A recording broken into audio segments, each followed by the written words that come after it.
Hey, John. Oh, you're back. I'm back. How are you? I'm wearing my black shirt because I went out to move the garbage can in front of the shed today, and there was a big black cat in front of the door. And I thought, oh, well, I'm a superstitious person. I'm gonna get my dark blue shirt on. Well, I'm Um, I'm I'm showing the year. We're celebrating J.K. Rowling's birthday, but this is my. I'm a 90 child of the 1970s. ah, I that's am right. a metal dog. Is that That's right? right. You Yeah. metal dog, you.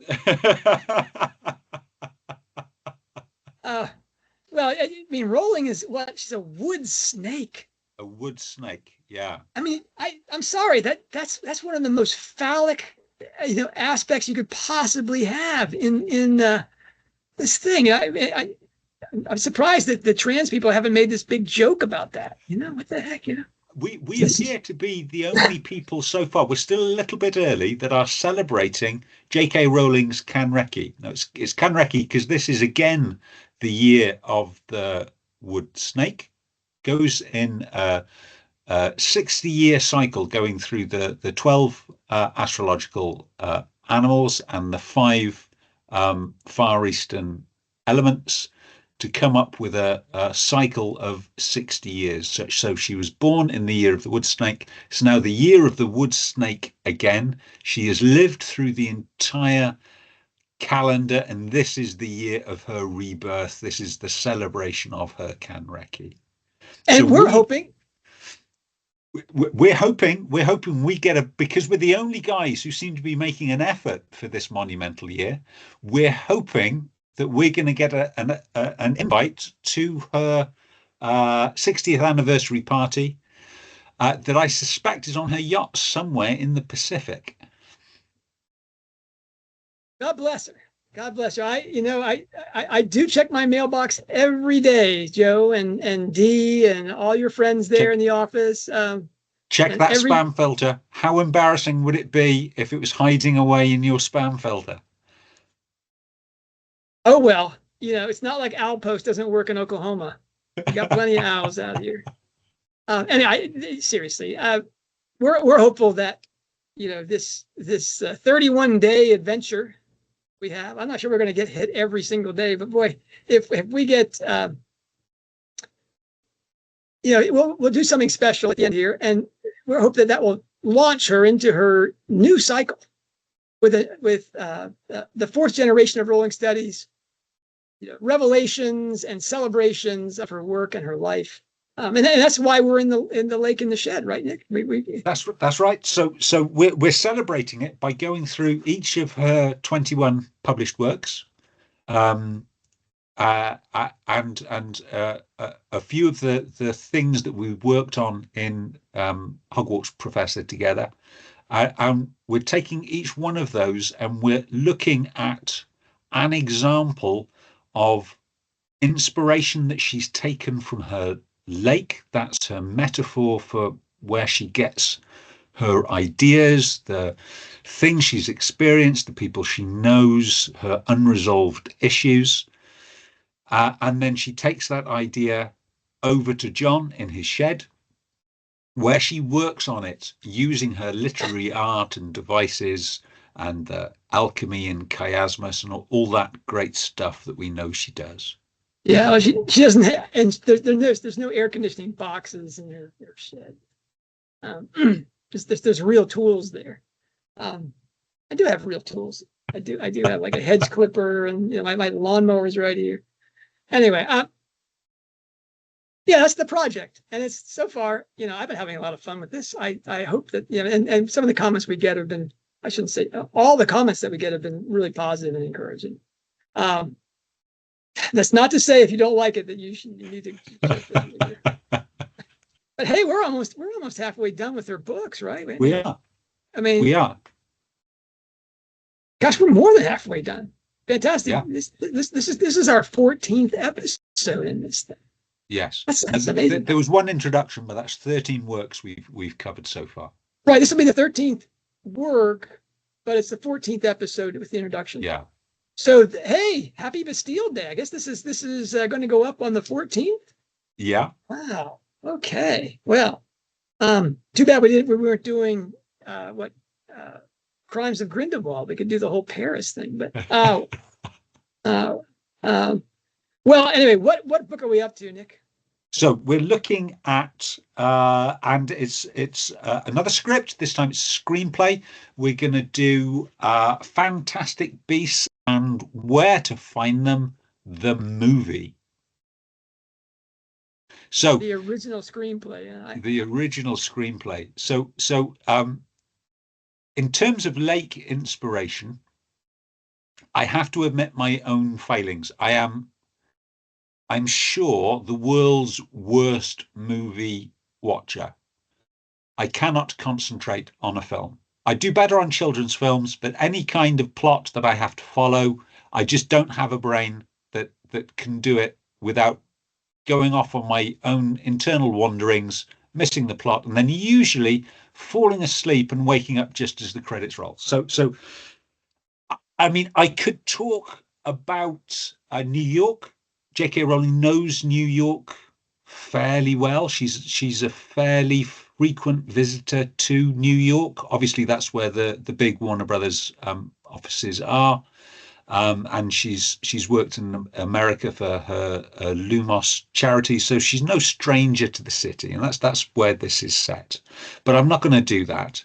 What I'd like to do is yesterday we talked about Harry Potter and the Cursed Child, the screenplay, and how on earth they managed to persuade her to do that. And I'd like to mirror that with how on earth Warner Brothers managed to persuade her to embark on this series of films with one small, I am going to bring up one lake point, but it's not my find, it's John's find, and I'm going to remind him of his brilliance later on.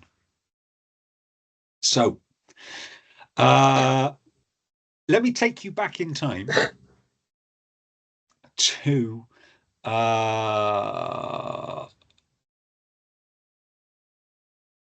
March 2013. So this is just a few months before that meeting of the two theatre producers in Edinburgh.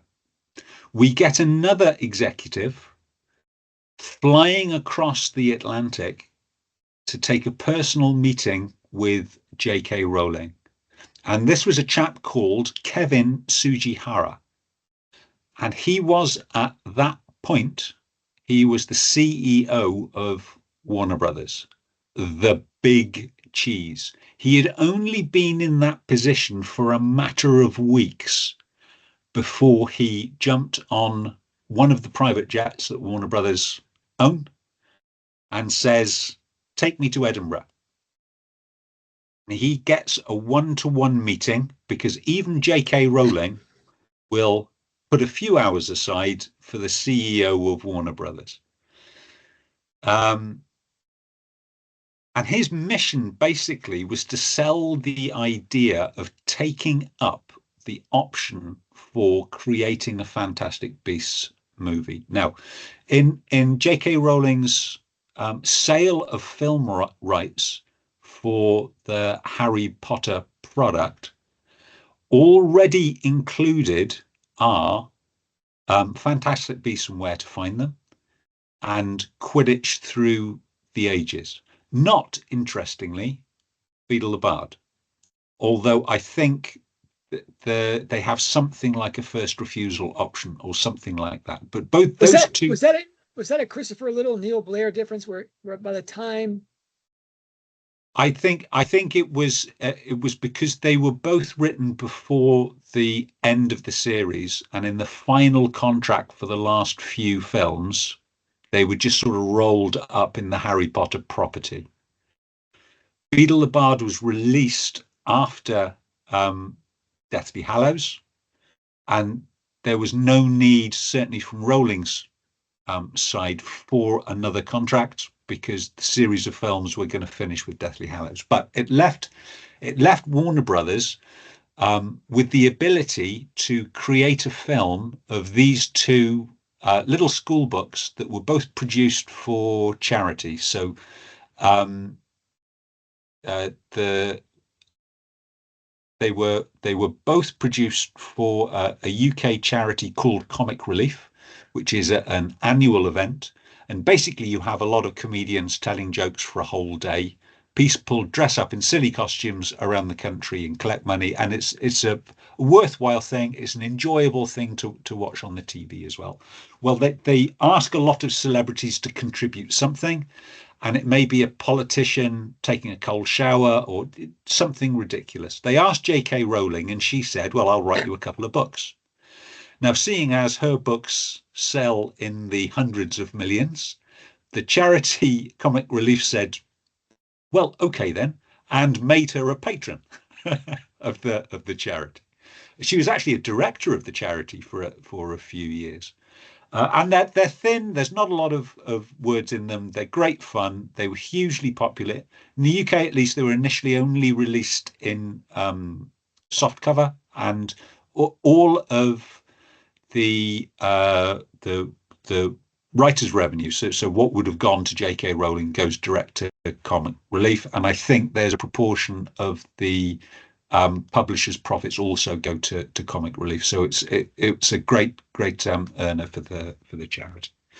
But neither of them really are much for a film script. So when J.K. Rowling signed the deal to take her through to Deathly Hallows, and these were sort of included, she probably thought, yeah, it's not going to make a lot of difference.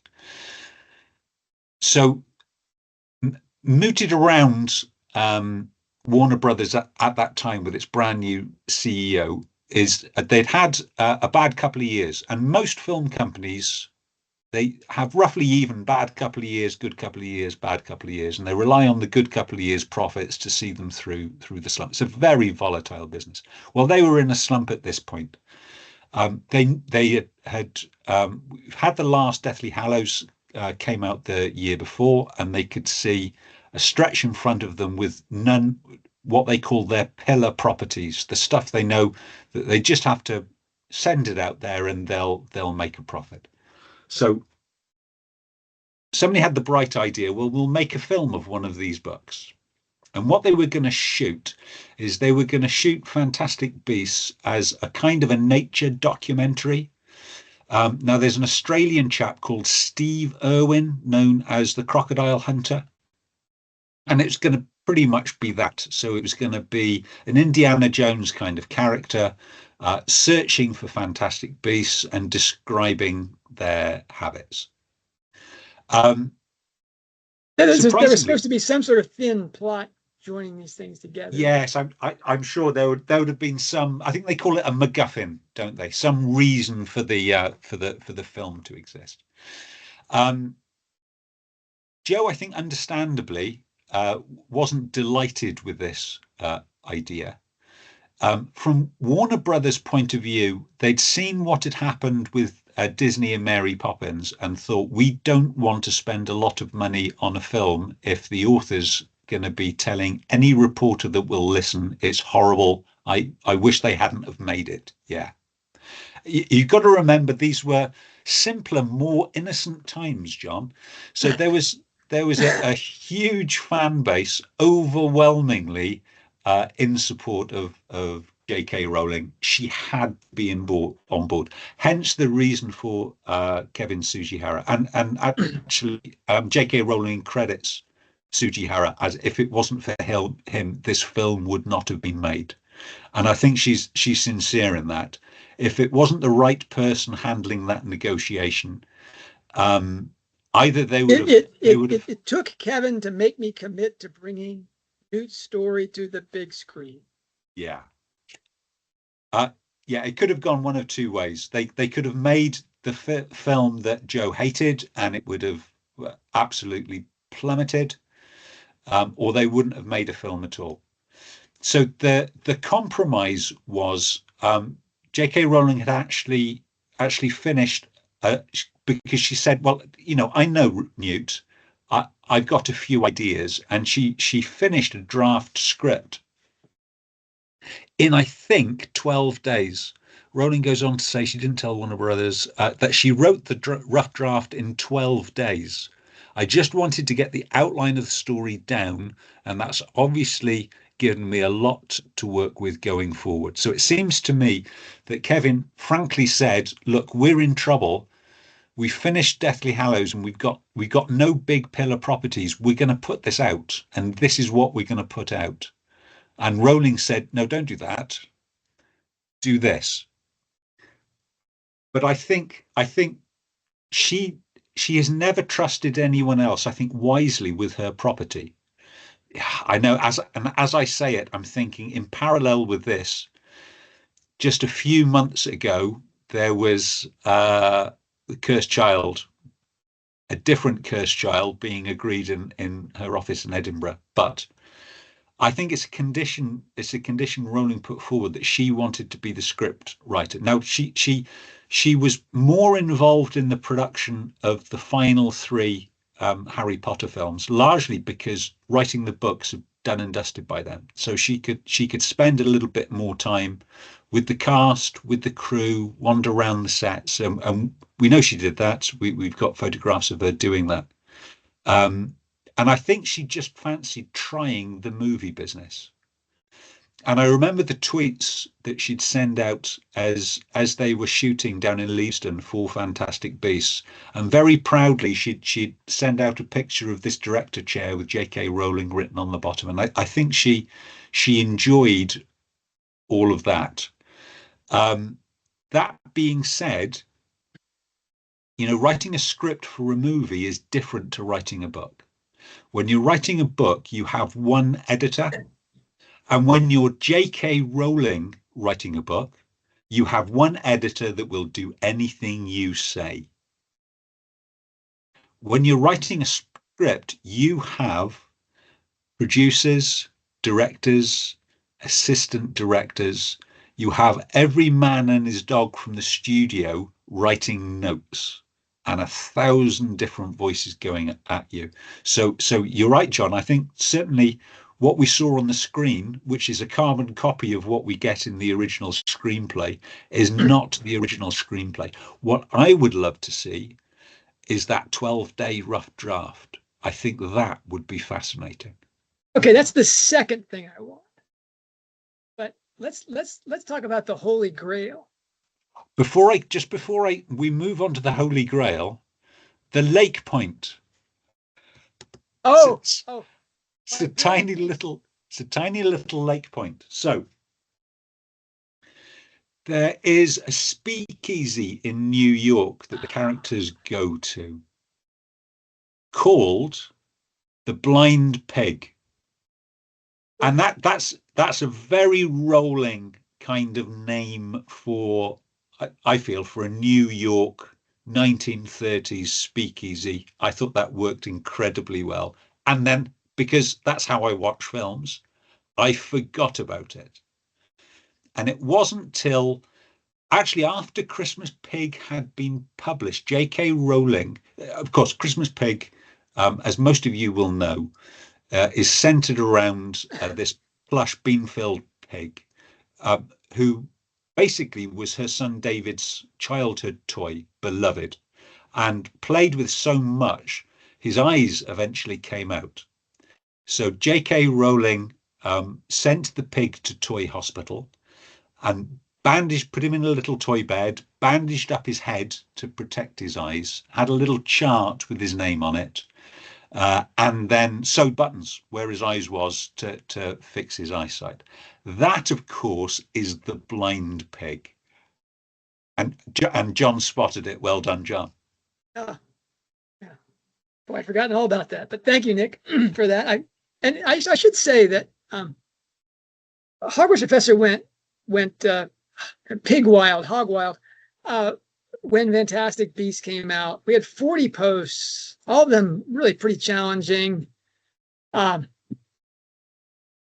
of the people that we had on deck then contributed.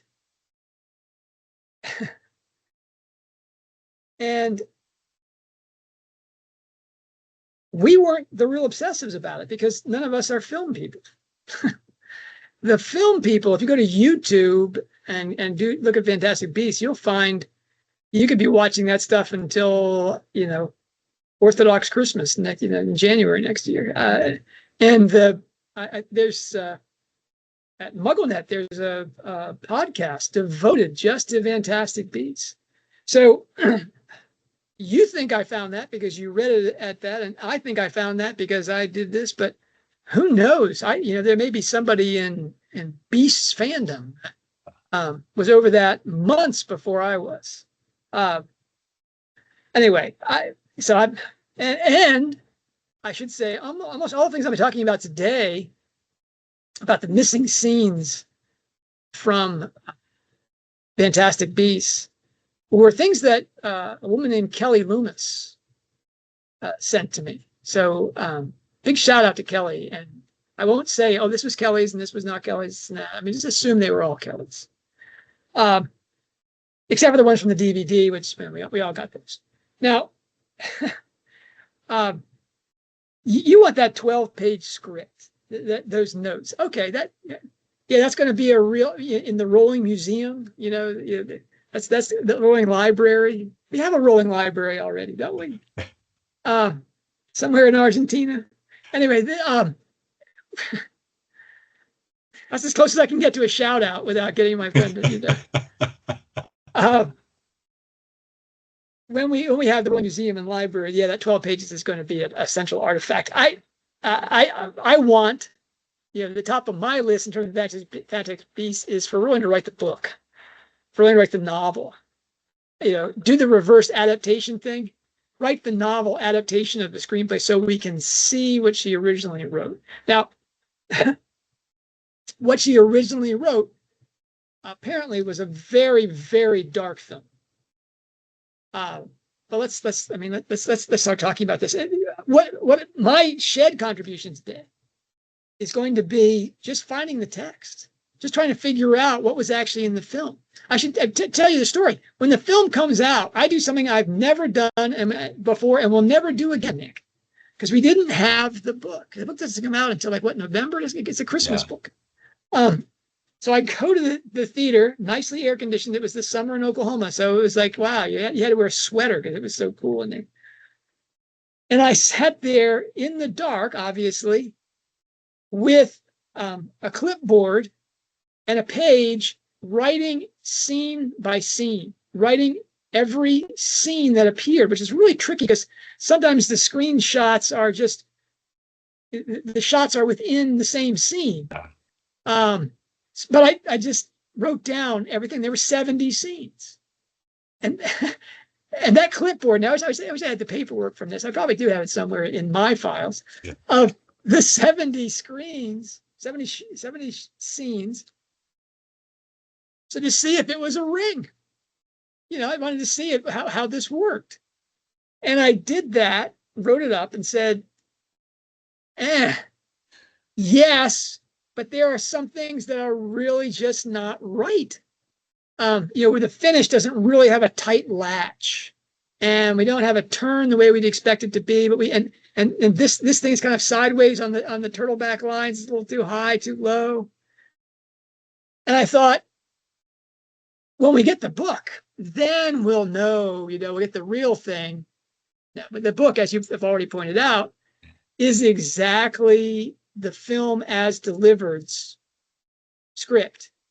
It is not any of the drafts that Rowling wrote.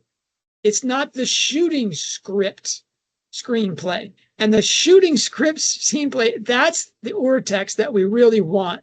The woman who plays Goldstein, what's her first name? Newt's true love. And show how well Tina Goldstein. Okay. She said that this script, the shooting script, was kept in like a rolling vault on the screen. What do they call that? The stage set, and it could be referred to, but had to be immediately put back into the vault and put under its magical spells of protection. And she said it was enormous. Well, that's what we want. That's, first we want Rowling to write the novel. as such. And then we want her to make it for comic relief, do it for charity, dear. You've already got this long thing.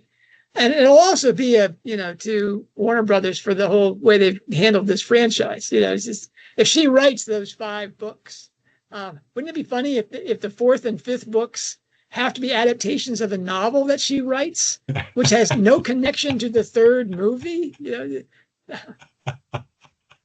Anyway, that's the book. The book lover's dream is that Rowling will write the book, or that we'll get the shooting script screenplay, because that's where we come into trouble. And let's get to my notes here for this madness. Okay, so we're trying to find the text, and the first source for that text and what the stages it went through and stuff like that are interviews that David Yates, David Heyman, and Rowling did in conjunction with the movie's release. Okay, and what we learned from those interviews, 4 things we learned. We learned that Warner Brothers optioned the novella Fantastic Beasts, Newt Scamander's textbook, in their need for another Wizarding World blockbuster. You've covered that, Nick. Rowling got wind of the project, according to Heyman, and hastily started writing a story from some character notes she had on Newt to keep them from making a hash of it. Okay? 2, we learned that Rowling did not do her homework, her word, on screenwriting, but chose to write the screenplay as she'd written her books. Steve Kloves helped in ways we're not told to bring this book-like story to script form. That's what she describes in her acknowledgments as, in her thank you to Steve Kloves and David Yates. Learning in Steve's immortal words to fit the woman to the dress has been a fascinating, challenging, exasperating, exhilarating, infuriating, and ultimately rewarding experience that I wouldn't have missed for the world. I couldn't have done it without them. Now, that's to make sure they understand that they were working for her. Yeah. That's not how they see things, at least Heyman and Yates, the double Davids. David Heyman and David Yates asked for rewrites of her first drafts, which she responded to in hurried fashion and as what they called a volcano of ideas. Their struggle was getting her to focus and cut out all the extras. Rowling says, that's fine. I'm going to sneak those ideas into the future scripts. All right. So there's a real tug going on here between the screenwriter, who is usually absolutely at the service to the auteurs, to the producers and the directors. This screenwriter is Godzilla on the set. When they go to her for help, she just gives them larger visions. Okay. She does not see the drafts, notes, rewrite process as a screenwriting thing, but as her natural way of writing with editors, albeit ones with filmmaking concerns rather than those of novels publishers. Now, you mentioned, Nick, that she's working with editors, but those editors don't touch her stuff. I mean, look at Cuckoo's Calling. It has one of the editor of Cuckoo's Calling at the same company that did Casual Vacancy. Oh, what a coincidence. He's famous for being, the brutal editor of detective fiction. And yet that book is filled with so many flints and mistakes and gaffes that you're like, did he read the book? Did he give it any kind of attention? No, I think he gave it a wave. He wasn't going to scare off this incredible property they had. Which is no service at all. No. Anyway, again, let's be clear. John doesn't know any of the things he's saying he knows here. All right, this is total obnoxious speculation on the guy in the shed. It's hot in here. Okay, give me a break. Anyway, the original screenplay is not the original draft. It's not the second draft or even the shooting screenplay from which the film was shot. The book we have is just a transcription of the film as it appears in the theaters. It is, in effect, not Rowling's screenplay. It is the screenplay of the film that David Heyman and David Yates decided to release after making their cuts from Rowling's work. Okay. They describe those first scripts, okay? And they do it in terms of like a fairy tale. David Heyman said in one of his interviews that Goldilocks gave them a script that was too light, then too dark, then just right. Yates says the first draft was predominantly dark and intense rather than whimsical. And before we got to just right, we had to get through a rolling effort that was very broad and playful rather than really dark. Okay? The Yates-Heyman thing is to talk about how they were, this evolution of Joe as a screenwriter, and they're being the men in charge, not Joe. Not we couldn't have done it with, not she couldn't have done it without us, but she couldn't have done it without our direction and our masterful cutting and direction. Heyman and Yates believe that their ideas of the right way to make a movie trump Rowling's ability to tell a story, newbie screenwriter that she is. Hence their comic scripted story for the press about how the dynamic duo David's movie magi coached her through her too light, then too dark, now just right, Goldilocks and the Three Bears final screenplay. This is comic only because one of them forgot the sequence of the guiding hand supervision fairy tale. Hence their patronizing explanations that they had to make cuts from the final screenplay after shooting them because the scenes didn't work. They were redundant. They detracted from the whole. They gummed things up. Heyman and Yates believe each has a better view of Rowling's larger picture than she does. All right. I mean, there was a man who came to UCO when I was studying for my PhD that went through what a blockbuster film has to do, down to the minute, the breaks. And he said this form is more rigid and more controlled than an Elizabethan sonnet, which is saying something. And that movie makers who are betting tens or hundreds of millions of dollars on these properties, they won't look at a script that doesn't follow that formula. Okay. Yates and Heyman, that's their job. That's the dress that they want to fit Rowling into. This outsized genius. They want to fit her into this, cookie cutter formula. These are men of no little accomplishment who must find it, if not galling, then at least somewhat unnerving to be reminded daily that except for Rowling's involvement and her genius, none of the reporters hanging on their every word would be listening to them. The Davids found themselves, in essence, servants to her story, to the screenwriter, as much as they might admire her, a person several steps below producer and director on the Hollywood food chain. Lower except when they decide to cut and reshape that story so that they can claim it as their own. Okay. There's my first screed about the Davids and Steve Kloves. Let's talk about the scenes that we know were cut from Fantastic Beasts and where to find them. First, there's the opening scene where Jacob Kowalski is dropped by his fiancée. I think his name Mildred. That scene is so critical because it makes the final scene at the entrance to the subway station in the rain. It closes the latch tight. Without that scene, the latch just feels like a sad moment. We get the revelation of Newt's scars. That was a funny interview. That apparently the man who played Newt Scamander, whose name I've just chosen to have forgotten post Trans Wars, actually a very accomplished actor, but he talked about how he had to become super buff. He had to work out for like 4 months to make it so when he pulled off his shirt and showed all the scars on his back from dealing with these crazy, fantastic beasts, he wouldn't look like, a scrawny academic. Well, that scene gets cut. And when Newt talks later to Jacob about staying away from the obscurus, if we think that Newt was torn up by the obscurus that he captured, the obscurial, then those scars would make sense. We have memories of he's trying to protect Jacob from that kind of experience. We don't get the Ilvermorny school song as performed by the Goldstein sisters.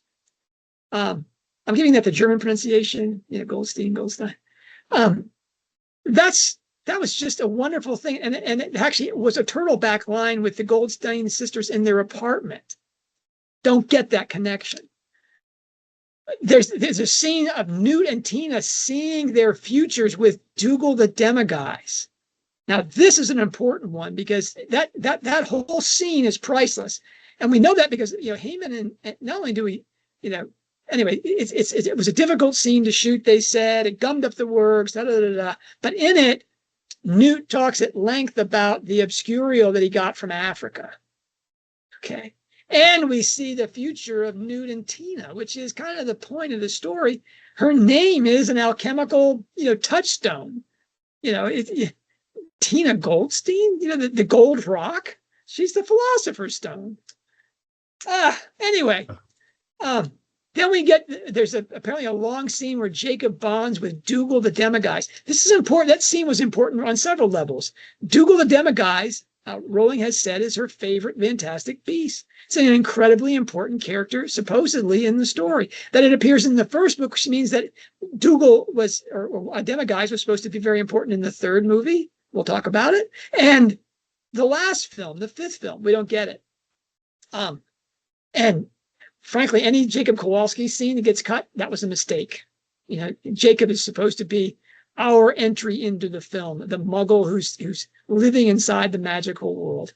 And then the most important scene they cut is Credence's survival. The original screenplay, they shot that scene, Credence getting on board a ship to go to the UK. Cut. We don't get it. Heyman made some ridiculous comment about we couldn't have the, there we go moment. Okay. We have Newt arrive on the thing, and then we have Credence get back onto the boat. That's a pretty tight latch, right? That's a winner. Nope, we don't get that. Okay. Heyman's comments about that. Okay, his justification for the cuts. These scenes worked well on their own, but when you look at them in the whole, they detracted. He has a larger view than Rowling does. And so we took them out. None of the scenes we shot, I feel, should be in. I think we found our shape. But that shape is not a ring, Nick. No. You know what? And this woman's had a little bit of success with her ring writing. Maybe we could defer to her rather than to these formulas. Nope. Okay. But just think how successful Rowling would have been if she didn't have a ring. Forgive me for wishing for a producer and a director whose priority is not to find a shape except the one that Rowling has written. Okay. Now there's 5 more scenes we know about that are big deal. One is Newt's command, facts that we find out about. Now we find out about these things, and I'm gonna include a lot of the links that really go into this stuff that we at Hogwarts Professor, we really dug into this stuff. And if you're a Beast movie franchise thing and you want to know more about this stuff and where we found this information, again, this stuff is from Kelly Loomis and her digging. That's all in these posts. I'm not going to bore you silly with this stuff, but let's talk about the 5 things that the shooting script and what they actually shot before Heyman and Yates decided to cut it up to make it their shape. First, there's Newt Scamander's expulsion from Hogwarts School of Witchcraft and Wizardry. Now, I'll come back to this in a minute. It's really important for her relationship with Leta Lestrange. But it's the fact that Newt was expelled, but there was a Jervy, a giant ferret, basically, magical ferret. And in the document that's inside one of the books that was put out in one of the Minalima books, we find the document that says that, yes, he was expelled, but Albus Dumbledore refused to act on it. And so he was allowed to graduate with his class. That gives you an entirely different new perspective about Newt's relationship with Dumbledore, Newt's relationship with the Ministry of Magic, because they're the ones who expelled him. Okay. And the board at Hogwarts. his relationship with all authority, right? He's the bad boy who only Dumbledore protected, so he was able to have his career. Quite the story. And of course, it was about a fantastic beast. And again, that was found in a side book. Then there's Modesty's toy wand with the initials TSM on it. Again, a find from one of the movie picture things, because all these books had to come out very close to the release of the film to maximize sales. So they were in production. They were taken from the original screenshots that Warner Brothers had and given to these companies. So there were books that were about the movies. There were books that were about Fantastic Beasts. There were books there was a book that was written about this thing for children. So it's a fictionalized story of it. Okay? Those were all taken from the original screenplay, not the original screenplay. In there, we see Modesty's toy wand with the initials TSM on it. Now, who is TSM? Any guesses, Nick? TSM. Yeah, it's the RAB of Fantastic Beasts. Now, it could be random, this Modesty got a wand, but it is a wand. It is a real wand. And this is something that, because it's in the first story, and it is how Tina gets involved in this. Because Tina is watching the whole Bare Bones orphanage. This is when she gets involved, and it's because of the wand scene that she gets involved in the story. I may have got that wrong, but I trust our Beast fans will correct me on that. Maybe that's when Credence finally fights back. I think that may be that. Anyway, yeah. Lita. The next thing is Lita Lestrange and her relationship with Newt. Okay. It turns out that Lita was the person who committed the Jervy incident. That she was the reckless and crazy one, as you might expect, rather than Newt. And that Newt took the hit because he loved her. He was going to be expelled from Hogwarts, not Lita Lestrange, as difficult and upset and crazy a character as she was as a Hogwarts student. Newt takes the hit for her. That's gone. We don't get that in this book. Okay. Then there's the Theseus Scamander letter to his brother, and that's critical on so many levels. It's the thing that Newt is reading on the deck of the boat as he's coming into New York City Harbor. Wow. And in that story, you get the whole relationship between Theseus and Newt, which is going to be an important thing when, in the Ministry of Magic scene, when they realize you're Theseus Scamander's brother? Because Newt at this point is unknown. His book hasn't been published. He's a nobody. And that whole relationship and its play is critical to understanding the entire series. It's right there at the start. It's the defining, it's the text within the text that's in every one of Rowling's books. Not this one, because it slowed things down, I guess. We didn't get that. Okay. And maybe the most important cut scene is Credence and Grindlegraves at the diner. Now, there's a couple of Grindlegraves scenes that we don't get. And that's, again, go to the post to find this out. The one I think is, there's two. One is Credence and Grindlegraves at the diner, which is really a date or a grooming session. It's pretty heavy on the taking a disturbed young man and making him fall in love with you or making him feel loved by you, which is the whole basis of his trust in Grindlegraves. That scene gets cut. He takes a flower and turns it into like a poisonous magical flower and stuff like that. But the flower is a romantic thing.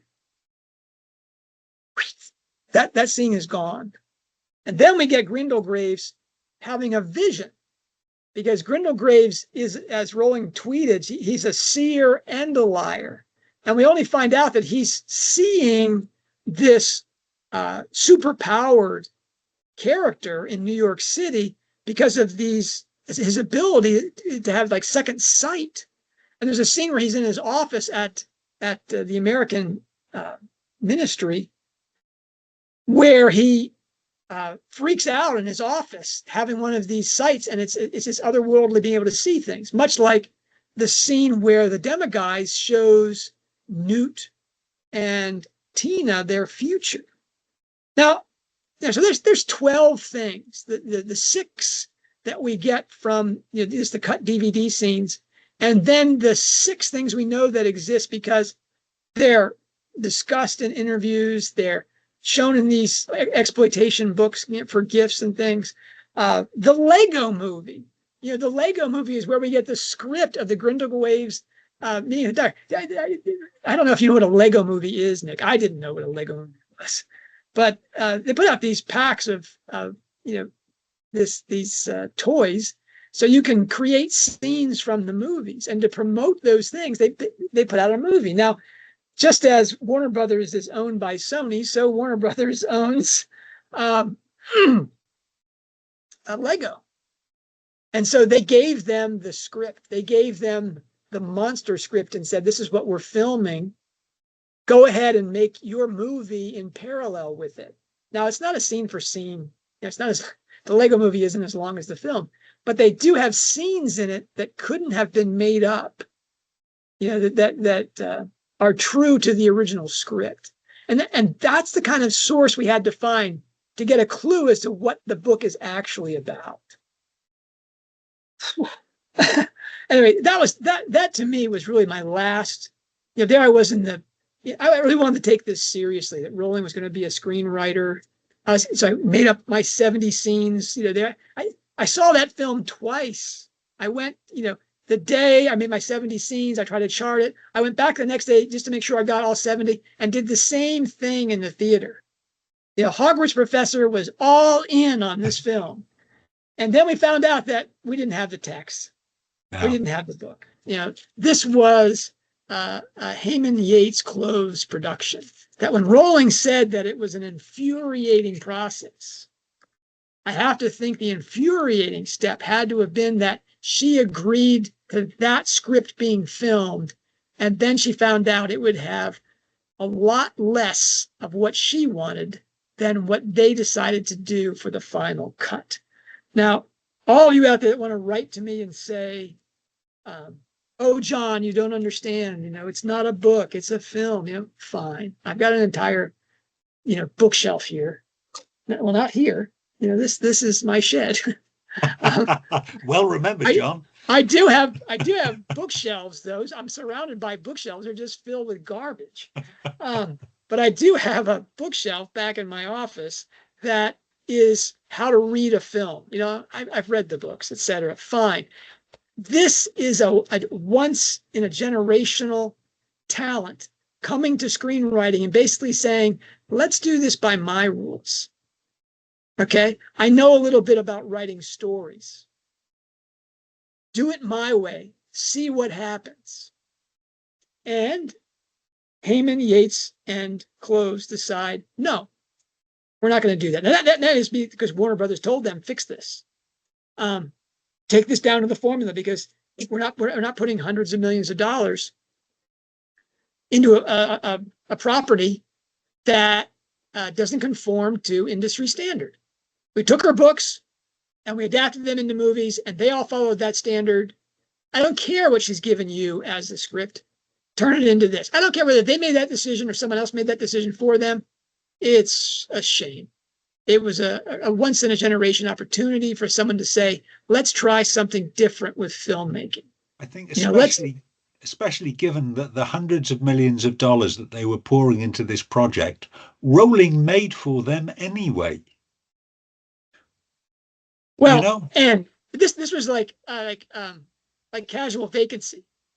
Casual Vacancy was it wasn't counterfeit money, that film. You just reeling that money out.